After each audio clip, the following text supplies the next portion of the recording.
감사합니다. 예수님 우리를 항상 인도하시는 선한 목자가 되어 주십니다. 그 예수님께 예배하러 오신 우리 사업 예배 나오신 모든 성도들과 또 영상으로 예배드리는 우리 모든 성도들을 주의 이름으로 사랑하고 축복합니다. 우리 100번 한번 같이 인사하겠습니다. 성령님께 순종합시다. 마음에 좋은 것을 쌓읍시다. 예수님은 마음에 선한 것을 쌓으면 선한 사람이 되고, 믿음을 쌓으면 믿음의 사람이 되고, 하늘의 소망을 쌓으면 하늘의 시민권을 가진 하늘의 백성이 될 줄로 믿습니다. 그 믿음으로 승리하는 우리 모든 성도들 되시기를 바랍니다. 오늘은 마태복음 12장 38절로 45절 말씀, 최고의 표적이라는 말씀으로 함께 은혜를 나누겠습니다. 먼저 주여 말씀하옵소서 같이 하겠습니다. 주여 말씀하옵소서, 주의 종이 듣겠나이다. 아멘. 주의 음성이 들리는 복된 시간이 되시기를 바랍니다. 예수님께서 오늘 본문 말씀에서 이 악한 세대가 표적을 구하나 선지자 요나의 표적밖에는 구할 것이 없다, 보여줄 것이 없다라고 말씀합니다. 즉 이 시대를 살아가는 성도들이 무엇을 구하고 무엇을 붙들어야 되는지를 말씀해 주십니다. 그래서 오늘 본문 말씀을 통해서 우리가 신앙생활 하면서 하나님께 무엇을 구하고 우리가 무엇을 붙들어야 이 악한 세대에서 믿음을 지키고 승리할 수 있는지 함께 은혜를 나눔으로 우리 모든 성도들이 믿음으로 승리하는 복된 성도들 되시기를 바랍니다. 최고의 표적 첫 번째는 십자가와 부활의 표적입니다. 오늘 39절 말씀 같이 읽겠습니다. 예수께서 대답하여 이르시되 악하고 음란한 세대가 표적을 구하나 선지자 요나의 표적밖에는 보일 표적이 없느니라. 아멘. 오늘 38절 말씀은 그때라고 말씀합니다. 그때가 언제냐면 예수님께서 귀신 들려서 보지 못하고 말 못하는 사람을 귀신을 쫓아내시고 고쳐주신 그때에 서기관과 바리새인 몇 사람이 예수님께 찾아와가지고 선생님이여 우리에게 표적을 보여주기를 원합니다 라고 구했습니다. 이 말이 의미적으로는 선한 뜻을 가지고 예수님을 믿으려고 표적을 구한 것 같지만 동일한 본문을 이야기하는 마가복음 8장 11절 말씀, 마가복음 8장 11절 말씀 같이 읽겠습니다. 바리새인들이 나와서 예수를 힐난하며 그를 시험하여 하늘로부터 오는 표적을 구하거늘. 아멘. 바리새인들이 예수님을 힐난하고 예수님을 시험하려고 하늘로부터 오는 표적을 구했다라고 말씀합니다. 이 힐난한다는 말이 이의를 제기하는 정도가 아니라 자기들이 원하는 결과를 얻어내기 위해서 계속해서 이게 싸우는 것을 말하거든요. 그래서 이 바리새인들은 예수님이 메시아인 것을 인정할 수 없다는 거죠. 믿을 수 없다. 그러니까 당신이 메시아인 기적을 보여줘라. 지금보다 더 큰 기적을 보여주면 내가 믿겠다라고 말하는 겁니다. 그런데 예수님은 이미 보여주셨거든요. 병자를 고쳐주시고 소경을 보게 하시고 그리고 앉은 병이를 일으켜 세우시고 그리고 죽은 자를 살리시는 이적을 베풀어 주셨는데 그럼에도 불구하고 바리새인들은 자기들이 생각하는 기준에 맞지 않아요. 바리새인들이 원하는 메시아는 누구냐면 지금 로마 식민지 소리를 정치적으로 구원해 줄 메시아를 기다리고 있는데 예수님은 고난받는 종의 모습으로 오시니까 그것이 싫거든요. 그래서 끝까지 뭐냐면 당신이 메시아인 것을 우리에게 보여달라라고 그러면서 힐난하며 시험했다라는 거거든요. 옛날도 그렇고 지금도 그렇고 앞으로도 그럴 것인데 사람들은 기적을 보면 예수를 믿겠다라고 하거든요. 나에게 기적을 보여줘봐. 하나님이 살아계신 것을 보여줘봐. 그러면 내가 하나님을 믿을게. 예수를 믿을게 라고 하거든요. 그런데 성경은 기적을 통해서 믿음을 갖거나 기적을 통해서 다 구원받는 것은 아니다 라고 말씀합니다. 이스라엘 백성들이 애굽에서 430년 동안 종살을 했거든요. 하나님께서 10가지 재앙, 애굽 백성들 입장에서는 재앙인데 이스라엘 백성들 입장에서는 하나님의 기적이거든요. 10가지 기적을 통해서 하나님이 구원해 주셨습니다. 이스라엘 백성들이 머무는 고센 땅에는 파리 재앙이 임하지 않습니다. 흑암 재앙이 임하지 않거든요. 즉 하나님이 기적적으로 지켜주셨거든요. 그리고 하나님께서 홍해를 가르셔서 그 홍해길을 건너서 이게 광야로 가게 해주셨습니다. 그런데 그들이 광야에 들어선 지 3일이 지나서 물이 없다고 모세에게 원망합니다. 먹을 것이 없다고 원망합니다. 길이 나쁘다고 원망하거든요. 그래서 하나님이 만나를 먹여주십니다. 구름기둥 불기둥으로 인도해 주십니다. 반석을 쳐서 물이 나오게 해주시거든요. 그렇게 기적을 보고 기적을 체험한 사람들인데 가나안 땅의 안악 자손을 보고 두려워서 가나안 땅에 못 가겠다. 애굽 땅으로 돌아가자라고 하거든요. 기적이 두려움을 물리칠 수 없다는 거죠. 기적이 가나안 땅에 들어가는 구원을 가져다 줄 수 없다라는 겁니다. 그래서 오늘 예수님께서 39절에 이 악하고 음란한 세대가 표적을 구하나 선지자 요나의 표적밖에는 보여줄 것이 없다라고 말씀합니다. 악하다는 말은 하나님이 없다고 하는 것이고 음란한 세대라는 것은 하나님과 영적인 관계에서 영적으로 외도하는 거죠. 즉 뭐냐면 우상 숭배하고 하나님의 뜻이 아닌 욕심을 쫓아가는 세대는 보여줄 표적이 기적이 뭐밖에 없냐면 요나의 표적밖에 없다라고 말씀합니다. 그러면서 오늘 마태복음 12장 40절 말씀 같이 읽겠습니다. 요나가 밤낮 사흘 동안 큰 물고기 뱃속에 있었던 것 같이 인자도 밤낮 사흘 동안 땅속에 있으리라. 아멘. 요나가 밤낮 사흘 동안 물고기 뱃속에 있었던 것처럼 인자도 예수님도 땅속에 3일 동안 있다가 다시 살아나서 부활하시는 그 표적을 보여주신다라고 말씀하거든요. 하나님께서 요나에게 니느웨 성에 가서 말씀을 전하라고 합니다. 그런데 요나는 가기 싫어합니다. 그래서 도망가거든요. 왜냐하면 니느웨는 이스라엘에 힘들게 하고 대적하는 아수르의 수도니까 그들이 멸망받기를 원하거든요. 그래서 도망가는데 풍랑을 일으켜서 하나님이 바다에 던져지게 합니다. 그리고 물고기로 삼키게 하시거든요. 3일 동안 있다가 3일 후에 물고기의 명령에서 요나를 토해내라고 합니다. 그러면서 요나가 그렇게 하신 이유는 뭐 때문이냐면 하나님께서 니느웨를 뭐 하시니까? 사랑하시니까. 니느웨가 뭐 하기를 원하시니까? 구원받기를 원하시니까. 예수님이 왜 우리를 위해서 이 땅에 오시고 십자가에서 죽으셨습니까? 우리를 사랑하시니까. 우리를 구원하시기 위해서거든요. 그런데 기적으로 죄에서 구원할 수 없다는 거죠. 기적으로 죽음에서 구원할 수 없다는 거죠.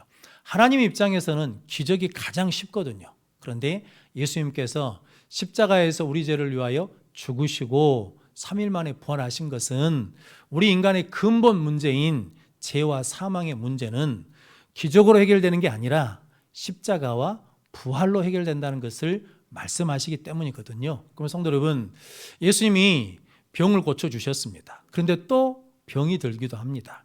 예수님이 죽은 나사로를 살려주셨습니다.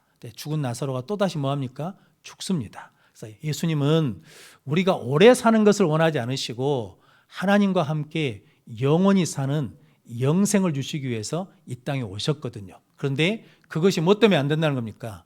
죄 때문에 안 되기 때문에 하나님께서 그 죄를 예수님께 감당시키셨습니다.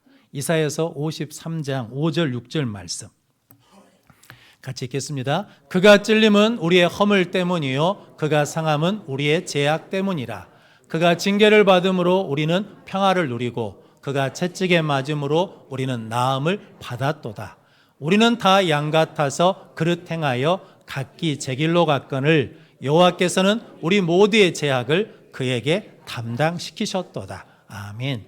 하나님께서 제 길로 가는 우리를 예수 그리스도에게 우리의 죄악을 담당시키셨다라고 말씀하거든요. 그래서 예수님이 우리 죄를 위하여서 십자가에 죽으시고 부활하심으로 죄와 사망의 권세를 우리를 뭐 했다는 겁니까?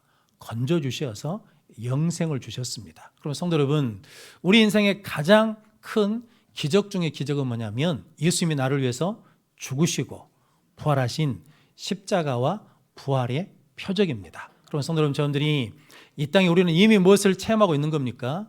기적을 체험하고 있어요. 어떤 기적? 최고의 기적인 십자가와 부활을 믿는 믿음의 백성이 된 줄로 믿습니다. 말레이시아에 선교에 갔을 때 그 선교사님이 그 원주민들이 이슬람으로 기독교에서 이슬람으로 개종을 하면 정부에서 새 집을 지어준답니다. 그리고 정부에서 지원금을 줘요. 그리고 정부에서 일자리를 마련해 줍니다. 그런데도 불구하고 거기 있는 성도들이 개종하지 않고 끝까지 믿음을 지킵니다. 개종에는 이슬람을 믿다가 기독교로 개종하면 그 주민등록증에서 이슬람을 믿는다는 표시가 빠져버린답니다. 그러면 국가로부터 보호받지 못합니다. 국가로부터 지원을 받지 못합니다. 그리고 국가가 보호해주지 않는다는 것은 어떤 의미냐면 길을 가다가 내가 해코지를 당해도 누가 나를 죽여도 그 사람이 죄값을 치르지 않습니다. 그리고 가족들로부터 버림받거든요. 그런데도 불구하고 그 사람들이, 이슬람권에 있는 사람들이 예수를 믿는 것은 무엇을 걸고 믿는 겁니까? 생명 걸고 목숨 걸고 믿는 거거든요. 그런데 그들이 기적을 보아서 예수를 믿는 것이 아니라 그들이 십자가를 통해서 내 죄가 사함받고 예수님이 부활하셔서 우리를 죄와 사망 가운데서 이기셔서 승리케 해주셔서 우리도 부활의 영생을 갖게 하신다는 그 믿음 하나 가지고 믿음 생활을 하는 거거든요. 성도 여러분, 십자가 부활의 능력이 있음을 믿습니다. 초대교회는 아무것도 없었습니다. 건물도 없고 은금도 없고 조직도 없었거든요. 근데 그들에게는 뭐가 있었냐면 복음이 있었습니다. 예수님이 죽으시고 다시 살아나셨다는 그 복음 들고 복음의 증인으로 살았더니 세상을 구원하는 능력의 교회가 되었습니다. 그래서 바울은 고린도 교회에 편지하기를 십자가가 없으면 우리의 믿음이 헛것이다. 부활이 없으면 우리가 전하는 것, 우리가 믿는 것도 헛것이다. 그래서 십자가와 부활을 믿어야 된다라고 고백했습니다. 그러면서 고린도전서 1장 18절 말씀 같이 읽겠습니다. 십자가의 도가 멸망하는 자들에게는 미련한 것이요 구원을 받는 우리에게는 하나님의 능력이라. 아멘. 우리가 구원받았는지 구원받지 않았는지 알 수 있는, 분별할 수 있는 기준이 있는데 십자가를 어떻게 보느냐라는 거거든요. 세상의 기준으로 보면 십자가는 어리석고 미련한 것입니다. 왜냐하면 자기가 죽잖아요. 자기가 희생하잖아요. 자기가 헌신하거든요. 그러니까 실은 어리석은 것인데 구원받은 예수 믿는 사람들은 십자가가 뭐라는 겁니까? 하나님의 능력이고 하나님의 지혜라는 거죠. 그러면 성도 여러분, 저 여러분들이 십자가를 하나님의 능력으로 하나님의 지혜로 믿으면 구원받은 자이고 아직도 십자가가 미련한 것으로 어리석은 것으로 보인다 그러면 십자가가 믿어지도록 기도하는 성도들 되시기를 바랍니다. 그래서 바울은 나는 오직 예수 그리스도의 십자가만 자랑한다. 십자가만 자랑한다는 것은 십자가에 죽으시고 부활하신 예수만 자랑한다라고는 고백입니다. 예전에 조계종에서 스님들이 다툼이 있었습니다. 그래서 스님들이 서로 이것이 무슨 문제냐, 어떻게 해결하냐 그랬더니 우리식으로 하자 그러자면 총회장이 사퇴하면 되겠다. 총무원 원장이 사퇴하면 문제가 해결되겠다. 그러면 그것을 누가 가서 말하겠냐? 고양이 목에 방울을 누가 달겠냐? 라고 하면서 서로 이야기를 하다가 한 스님이 그랬답니다. 그러면 제가 십자가를 지겠습니다. 라고 그랬다는 거거든요. 스님도 무의식적으로 십자가가 뭐라는 거예요? 십자가가 능력이라는 거거든요. 십자가가 살 길이라는 거거든요. 성도 여러분, 예수 안 믿는 사람들도 세상에 있는 사람들도 어떤 일을 자기가 앞장서서 나선다고 할 때 내가 뭐 하겠다는 거예요? 내가 십자가를 짓게 그러거든요. 성도 여러분, 스님도 십자가를 진다는데 우리 성도들은 마땅히 십자가를 져야 될 줄로 믿습니다. 성도 여러분, 마귀는 십자가 부활의 능력이 있는 것을 알거든요. 그래서 계속해서 끝까지 십자가를 지지 못하게 합니다. 마태복음 27장에 보면 예수님이 지금 십자가에 달리셨거든요. 그런데 마귀가 그렇게 말합니다. 대제사장과 바리새인들을 통해서 지금 십자가에서 내려와라. 그러면 우리가 믿겠다라고 하거든요. 십자가 없이 살아난 거거든요. 부활 없이 살아난 거거든요. 왜냐하면 오늘 43절에서 45절 말씀에 한 귀신이 예수 말씀을 듣고 나갔어요. 그런데 쉴 곳을 찾다가 없으니까 다시 본집에 들어왔더니 그 집이 어떻게 됐어요?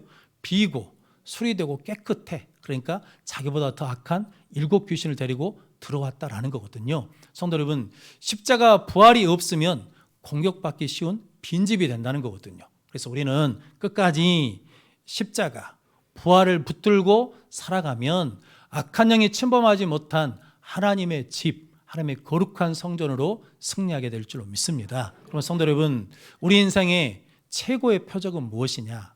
기적 중의 기적은 무엇이냐? 예수님이 나를 위해 십자가에 죽으시고 3일 만에 부활하신 사건이신 것을 믿고 그 믿음으로 승리하는 우리 모든 성도들 되시기를 바랍니다. 최고의 표적 두 번째는 표적이 아닌 말씀을 구하라입니다. 오늘 41절, 42절 말씀 같이 읽겠습니다. 심판 때에 니느웨 사람들이 일어나 이 세대 사람을 정죄하리니 이는 그들이 요나의 전도를 듣고 회개하였음이거니와 요나보다 더 큰 이가 여기 있으며 심판 때에 남방 여왕이 일어나 이 세대 사람을 정죄하리니 이는 그가 솔로몬의 지혜로운 말을 들으려고 땅끝에서 왔음이거니와 솔로몬보다 더 큰 이가 여기 있느니라. 아멘. 예수님께서 표적을 구하는 사람들에게 구약 성경에 있는 두 가지 사건을 말씀해 주시거든요. 니느웨 사람들이 심판 때에 이 세대 사람들을 정죄할 거라는 거죠. 왜냐하면 니느웨 사람들이 회개한 것은 표적을 보고 회개한 것이 아니라 요나의 못을 듣고 전도하는 말, 전하는 하나님의 말씀을 듣고 회개했다는 거죠. 그런데 요나보다 더 크신 이가 여기 있다는 거죠. 누가? 예수님이 요나하고는 비교가 안 되신 크신 분이신데 예수님의 말씀을 듣고도 회개하지 않으면 심판받는다라고 말씀하시고, 남방여왕 스바라는 여왕이 있었는데 보물을 가지고 솔로몬을 찾아오거든요. 근데 그가 먼 길 땅끝에서 찾아온 것은 솔로몬에게 있는 표적을 보려고 찾아온 것이 아니라 그에게 있는 무엇을 들으려고, 지혜로운 말씀을 들으려고 찾아왔다라고 말씀합니다. 그런데 예수님은 솔로몬보다 더 크신 분이신데 예수님이 하신 말씀을 듣지 않으면 심판을 받게 된다라고 말씀합니다. 그러면 성도 여러분, 저 여러분들은 하나님의 말씀이 능력인 것을 믿고 따르는 성도들 되시길 바랍니다. 그래서 마태복음 16장 20절 말씀 같이 읽겠습니다. 제자들이 나아가 두루 전파할새 주께서 함께 역사하사 그 따르는 표적으로 말씀을 확실히 증언하시니라. 아멘. 예수님께서 믿는 자들에게는 이런 능력이 나타난다고 했습니다. 예수님의 이름으로 귀신이 쫓겨나고 뱀을 집으며 무슨 독을 마실지라도 해를 받지 않고 병자에게 손을 얹고 기도하면 낫는 표적이 따를 거라고 말씀하거든요. 그래서 제자들이 나가서 예수님의 십자가 부활의 복음을 증거했더니 예수님이 함께 하시면서 그 따르는 자들에게 표적이 나타났는데, 표적이 나타난 이유는 무엇 때문이라는 겁니까? 말씀을 확실히 증언하기 위해서. 표적 자체가 목적이 아니고 표적을 통해서 하나님의 말씀은 살아있는 말씀이고 하나님의 말씀은 그 말씀 그대로 반드시 이루어지고 하나님의 말씀은 능력이 있는 것을 확증해 주시기 위해서 표적을 사용한 것이다 라고 말씀합니다. 그래서 예수님께서는 표적보다는 말씀을 구하라 라고 말씀합니다. 무디 목사님이 예수를 믿고 믿음 생활하는데 청년 때 믿음이 자꾸 약해지더랍니다. 그래서 산에 가서 산기도도 하고 집회에 참석해서 은혜도 받았는데 그 은혜가 한 달을 못 가더랍니다. 그래서 하나님 앞에 회개하며 기도하면서 나는 길가박 같은 사람이라고 그러면서 낙심했답니다. 그러다가 로마서 10장 17절 말씀, 믿음은 들음에서 나며 그 들음은 그리스도의 말씀으로 말미암느라 말씀을 듣고 읽으면서 깨달았답니다. 그래서 날마다 성경을 읽고 기도하면서 말씀에 순종하는 삶을 살았더니 믿음이 자라고 믿음이 커지고 강건해지더라는 거죠. 그래서 무디 목사님이 그렇게 고백했습니다. 성경은 내 인생이 어두울 때 내게 등불이었고 성경은 내가 무식할 때 나에게 무지할 때 나에게 스승이 되어 주셨고 성경은 내가 넘어질 때 넘어지지 않도록 받쳐주는 반석이 되었다라고 말씀하거든요. 자기는 말씀 가운데 승리했다라고 말씀합니다. 교회 역사에서도 성경의 권위가 가장 높이 있을 때는 교회가 강력했습니다. 그리고 교회가 부흥했거든요. 그런데 성경의 권위가 떨어질 때는, 성경의 권위를 인정하지 않을 때는 교회가 약해졌거든요. 교회 역사 가운데 가장 암흑기를 어디라고 그러냐면 중세시대라고 그러거든요. 그런데 우리가 TV에서 보는 큰 교회들 있지 않습니까? 그 교회가 다 그때 세워진 교회입니다. 그러니까 겉은 화려하고 웅장한데 성경의 권위보다 교황의 권위가 위에 있었습니다. 성경의 권위보다 제도와 전통이 위에 있었습니다. 성경의 권위보다 내 뜻이 위에 있었습니다. 성경이 뭐라 하든 상관없이 내 뜻대로 한다는 거거든요. 그런데 성도는 그때가 영적인 암흑기였다는 거거든요. 성도 여러분, 성경 말씀이 없으면 뭐가 된다는 겁니까? 빈집이 된다는 거거든요. 그래서 어두워진다라는 거죠. 그래서 에스겔서에 보면 에스겔 골짜기에 있는 마른 뼈들이 살아나거든요. 뭐가 전해질 때 살아납니까?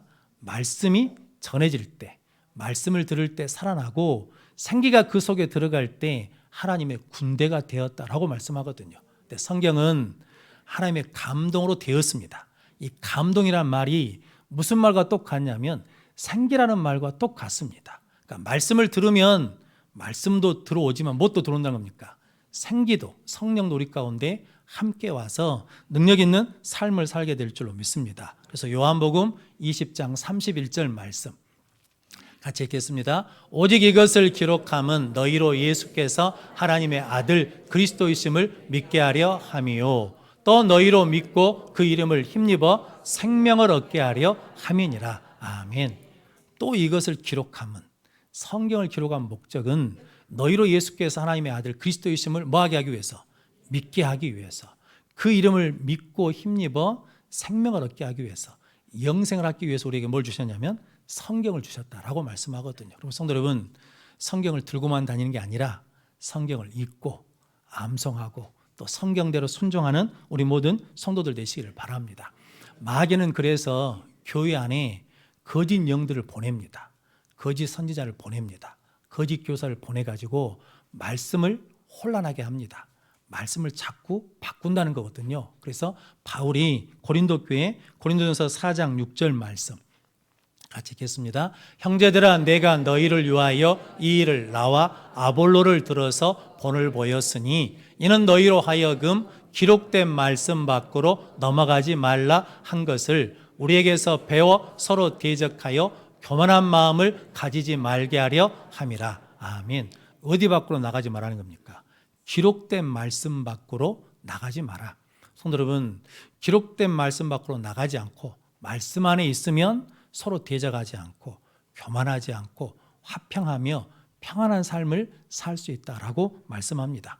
요한계시록 22장이 마지막 장인데 그 마지막 장 마지막 부분에 경고하는 말씀이 하나 있습니다.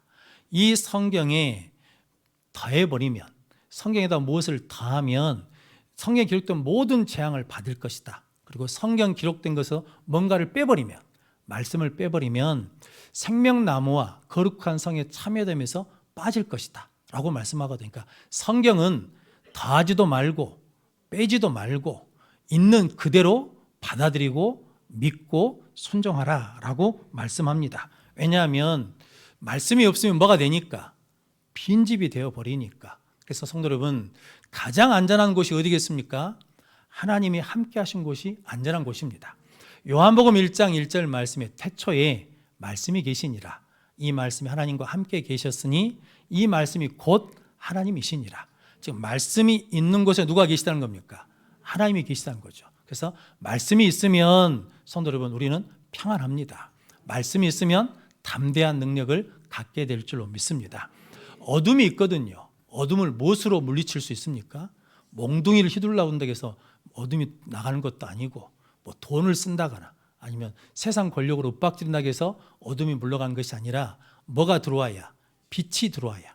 빛이 들어오면 어둠은 순식간에 없어지잖아요. 그런 것처럼 예수님이 어둠 이 땅에 생명의 빛 대신 말씀으로 오셨거든요. 그래서 요한복음 1장 14절 말씀에 말씀이 육신이 되어 우리 가운데 거하심에 우리가 그 영광을 보니 아버지의 독생자의 영광이요 은혜와 진리가 충만하더라. 성도 여러분, 말씀이 우리 가운데 거하면 은혜와 진리가 충만한 능력의 삶을 살게 될 줄로 믿습니다. 여러분들이 그런 복된 삶을 살라고 하나님께서 우리에게 뭘 주셨다는 겁니까?